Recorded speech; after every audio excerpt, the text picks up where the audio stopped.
Hello, this is Essie, the homeless woman. I hope you guys are doing good. But if you're not doing good, pray about it. It helps. Yesterday, I bought me another van. So I'm glad that that's over with. The rent-a-car situation is over with. I never had an accident before where my vehicle was totaled. So I really didn't know what to do. So I was trying to wait for the insurance company to pay off the value of the van to Toyota Financial. And I kind of wanted to wait for Gap to pay the rest of it, but Gap was just taking too long. And I was just tired of spending money out on renting vehicles, even though I rented through Toro, which I honestly think is cheaper than actually going to a rent-a-car company. So my van is parked right here on my left. It might look like the right on the video, but it's on my left. I'm still in the rent-a-car because I turn it in tomorrow, so I said I might as well use it. I paid for it today. So my next video will probably be in the new van. And then I'm going to show you my new van and probably some of the features that I have, which I have way more. It's an upgrade. So I have way more features on it than my other van that was totaled. So I'm happy because I have everything that I wanted in the van. I have it in this one. So Yahweh blessed me. Every time when I had the other van, it didn't have automatic back door. It had automatic side doors, but not the back door. So every time I would take the handle to close the trunk, I would say, my next van is going to have automatic doors. Like every time I would do that, I would think in my side, my next van is going to have automatic back door. So, you speak things into existence, and that's exactly what happened. So now I be saying, whew, when I become a millionaire, I'm gonna get me a new house. I'm saying new house more, new house, because I believe it's coming. And I'm gonna keep claiming it, and I know I have me a new house. I mean, I don't care how it's gonna come. He blessed me with money or whatever. I know I'm gonna have me a new house one day. And then I'll be on this video showing it to you guys.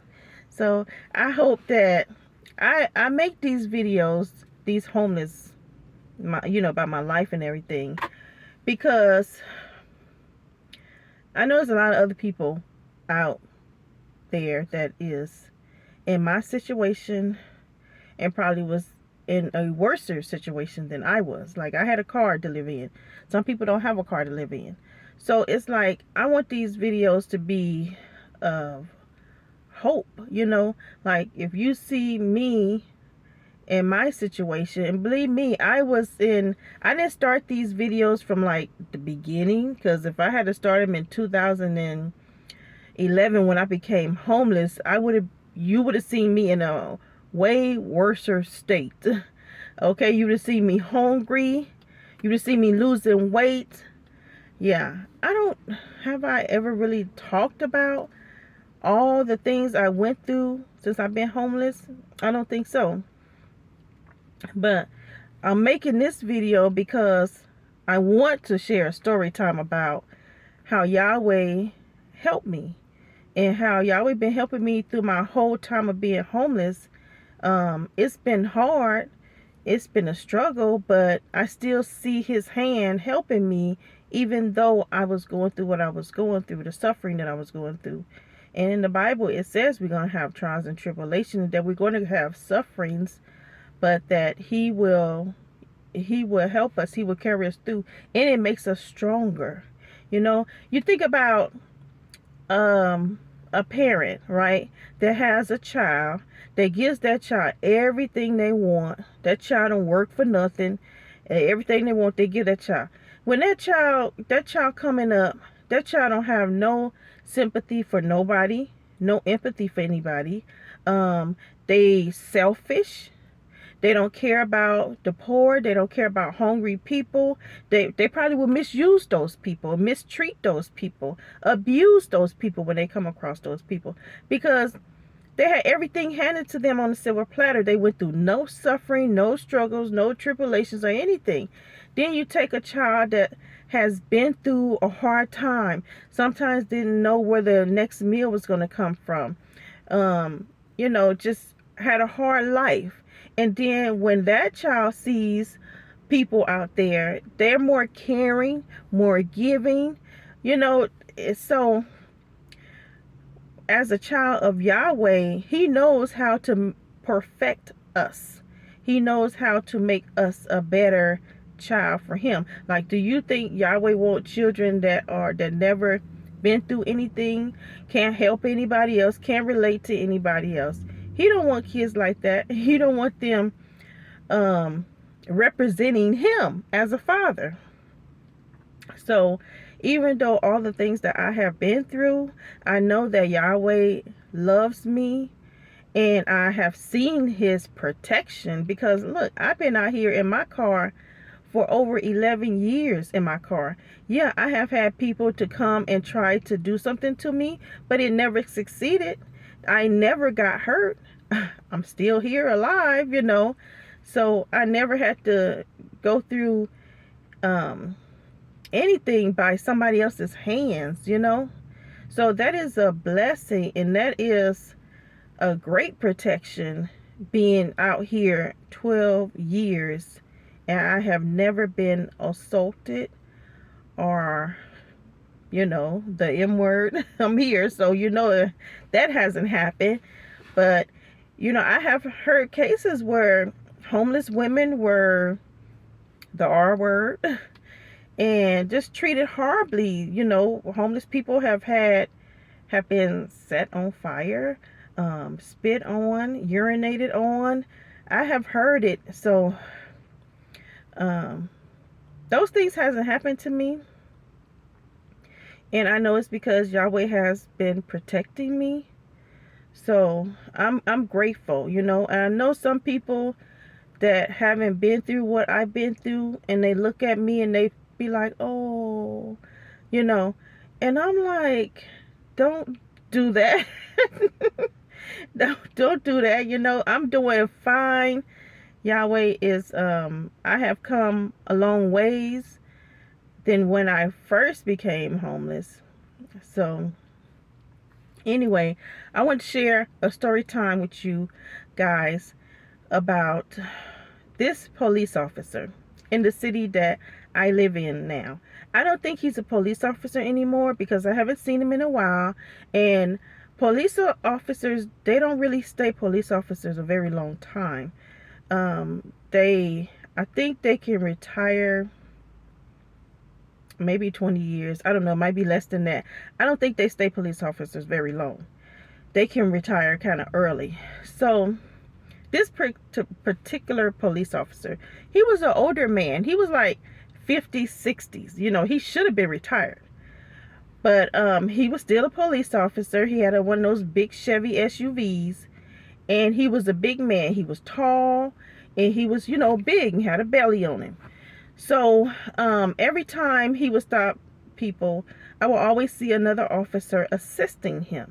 And I knew why, because he should be retired, So one day I was sitting in the shopping center in the parking lot, and just sitting there.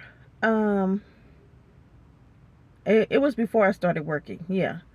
Like way before I started working. So I'm just sitting there, not bothering nobody. That's why I don't understand some police officers. Like, you could be out there catching criminals, but you're harassing people that are down on their luck, that's homeless, that's poor. They haven't committed a crime when you approach them, but you just come to mess with them about their tags or something like that. Like, have a heart, So here he come. He's looking at me. I see him driving around the parking lot. He's looking at me, and I'm like, oh. So he stops behind me. He gets out, Start talking about my tax, because you know my tax was expired from 2011 to 2019 when my van got towed. I mean, my car got towed, and I'll tell you guys about that. That's a story time within itself. Okay, so so here he come talking about my tax and everything. I told him I can't afford to pay my tax. Wait, and this is always the next thing. What you have family? Like, some of these questions that people ask you, they act like you haven't thought about that yourself. Like, if I have family that will help me, don't you think I would be with them? It's just stupid questions. So I don't remember exactly what I told him. And so he made a comment about, oh, they don't want to deal with you. I was like, I did not like that comment at all. That was none of his business. And that comment really pissed me off when he said, oh, they don't want to deal with you. So I kept my cool. I didn't say anything. So I think he gave me my ID. He ran my ID because, all homeless people in their minds are criminals.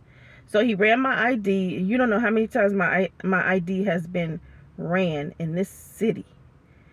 So I'll tell you about that story time about that, how I complained about them running my ID.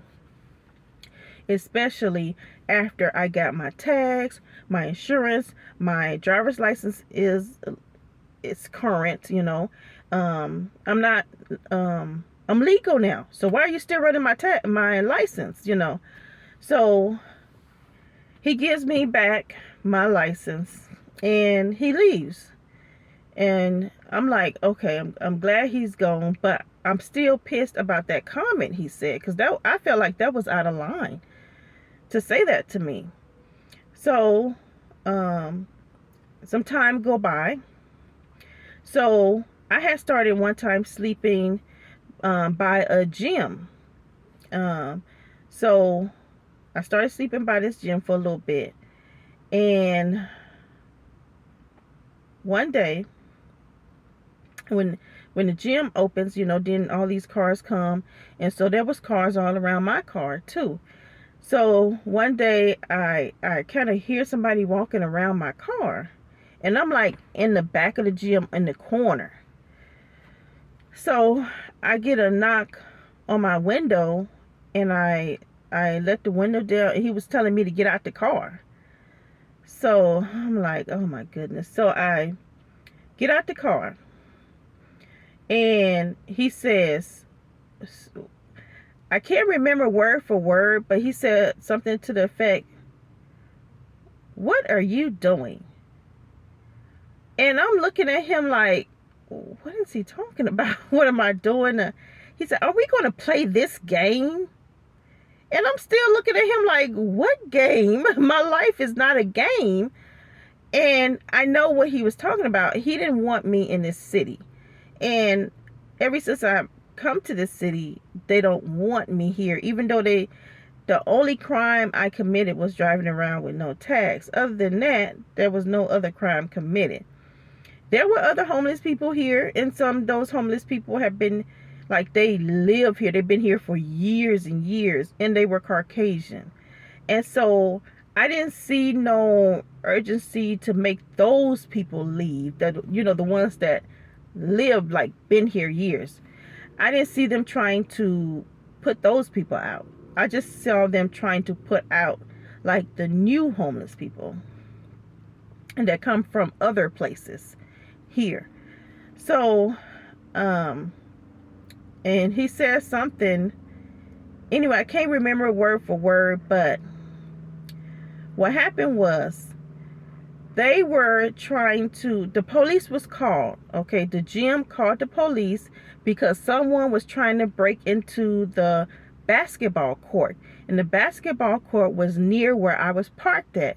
They called in and they said that he got into a silver car, and my Camry is silver.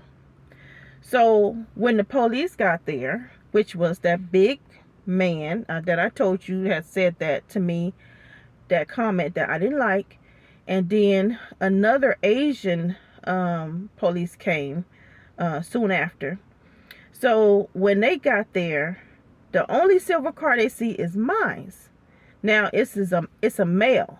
I don't know what race they said he was, but it's a male, and I am surely not a male. Well, one of the questions he asked me when I got out was anybody else in my car, and I said no.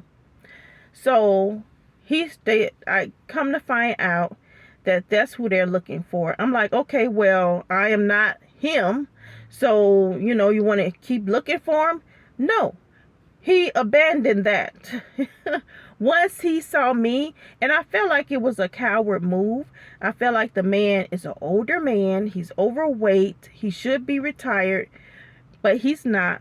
And so I felt like he did not want to do his job and actually look for a man. Once he saw me, a woman, that was it. So he's going to flex on me, and he's going to give me a hard time. I was still pissed about the comment that he said before.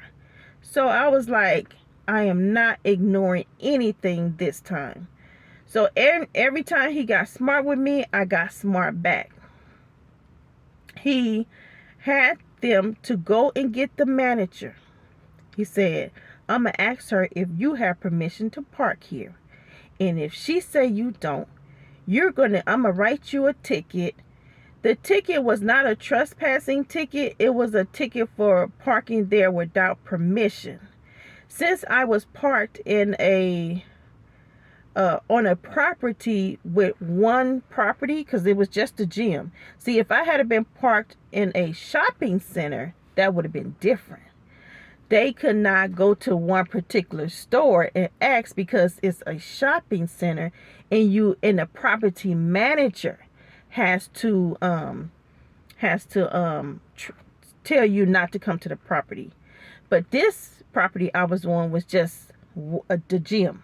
So that gave him the right, which I didn't think was fair, to have the manager. He had the manager to come out the gym, walk around the back of the gym, and he asked her, did you give her, talking about me, permission to park on this property? Well, the first thing the manager says is, we didn't call you about her. It's a man. He ignored all that. He know that, but he didn't want to hear that. He asked her, but did you have permission? Did you give her permission to park on this property? So she just said no, but I can tell she did not want them to bother me. She did not want me to get in trouble because I'm not the one that she called for. So after she said no, he proceeds to write the ticket and everything. And I stood there for a while. So he said he was detaining me and all this stuff. So he writes me this ticket, and I snatched it out of his hand. And he says to me, I know you're not going to show up to court and you're going to let it turn into a warrant. I said, I know that's what you want, but that's not going to happen. So I walked away, and he just looked at me. So I got in my car. I was so upset. So upset. I drove to the gym, and when I was in the shower, I just cried so hard. I mean, I cried so hard. I was just so tired. So I just couldn't understand some people are so caring and giving when they see you in a tough situation, but some people, honestly, they would dig a hole and put you in it. That's how much they do not care about what you're going through. And so I have ran across people like that. I have run across both types of people. So I was crying so hard in the shower. And I cried. Once I finished crying, I was able to finish taking my shower.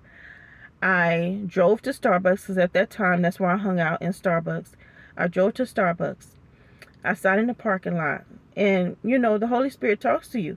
So something told me, call the police department and talk to somebody there. Tell them what happened. So I called the police department. It was like a front desk lady answered the phone. So I'm telling her what happened. And the whole time I'm crying profusely. I can't, you know, I'm crying and talking at the same time. So she says, okay. She transfers me to, I think, a sergeant. Oh, no. She said, I'm going to have a sergeant to call you. So she has a sergeant to call me. He called me right away. I didn't cry so much with him on the phone like I did her. But I did cry a little bit. But I told him what happened. So when I told him that they got a call for a man in a silver car. When they got there, it was me in a silver car. I said, they stopped looking for the man. He said, what? I said, yeah, after they saw me, they stopped looking for this man. I said he had the manager to come out to ask her, did I have permission to park there? And once she said no, he wrote me this ticket. They never looked for this man. So I could tell that the sergeant was not happy with that, or I think he might have been a watch commander, but I could tell he was not happy with that. So he says, okay, I see your ticket. My ticket was on his desk. So he said, okay, I see the ticket. So he said, the officer that wrote you this ticket is, he has clocked out, but he'll be here tomorrow. So, he didn't tell me exactly that he was going to tear up the ticket.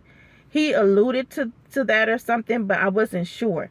So I had to constantly call the court, the number that was on the ticket, to make sure that the ticket wasn't processed.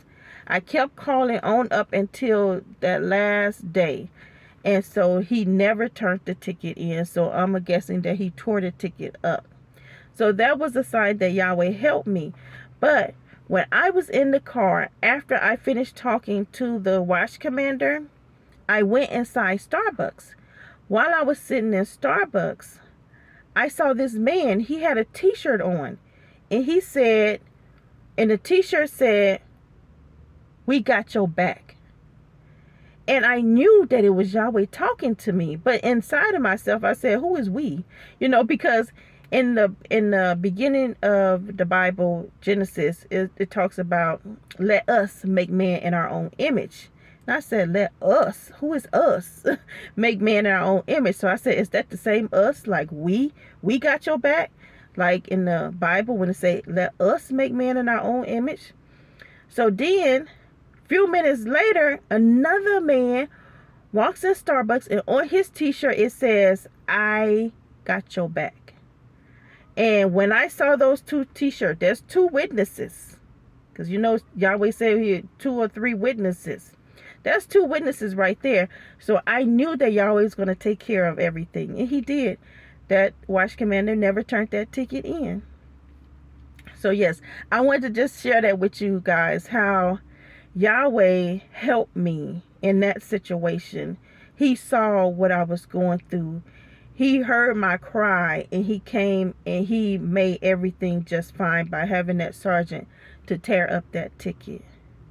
So, you know, when you in a tough situation, all you got to do is pray. Just pray, and everything will be okay. So, it is hot in this car. It's like 80-some degrees today. It's not as hot as it usually been, but it was a little sprinkling today. And there's clouds, so it's kind of humid. And I don't have on the AC because I wanted to make this video, and I wanted you guys to hear me, what I was saying. But I'm going to make another video, and I'm going to show you my new van. It's not brand new. It got like 33,000 miles on it, and it's a 22. But I'm going to show you my van and some of my features and everything. So that'll be my next video. But I'm going to do more story times because I got a lot more to share about what I've been through. All right. You guys have a good night. Talk to you later.